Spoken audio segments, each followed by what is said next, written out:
And that brings us to the darkness of Orlock. And boy, does he hammer this point home. And I think it's great. I mean, when you get a hold of something that you can assign to a character, you want to use it as much as possible within reason. And you want to abandon using it for anything else so that it is only assigned to the character. I'll tell you what I'm talking about. Orlock is associated with darkness and shadow throughout this screenplay. Let's look at page 25. It's mentioned 3 times just on this one page. You look there in the first quarter of the page, and it says, Orlock stops about 6 feet away, still obscured in darkness.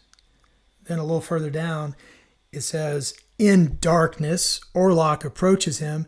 And then just beyond that, it says, Orlock lunges at him, enveloping him in what? Darkness. So darkness is Orlock, and it happens many times. In fact, I counted 13 times in this screenplay, Orlock is obscured in the darkness. Not only is this a metaphor for who Orlock is, but it's direction on the page for how they're going to hide their monster.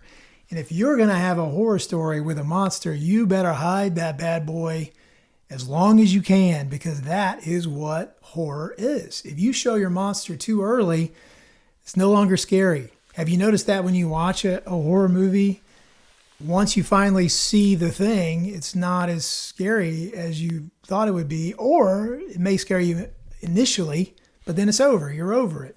So you want to create that dread and that anticipation by hiding your monster for as long as possible.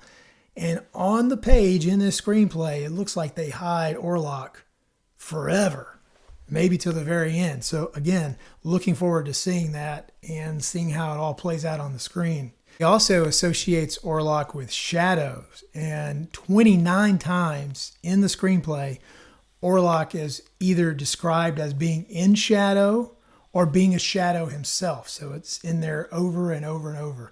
Again, if you can find something in your writing that you can assign to a character or a theme, an idea, and bring it up in subtle ways, tie it together, and then avoid using it in other ways so it's very obvious that it's assigned to that person or that idea, I think that's an award-winning strategy.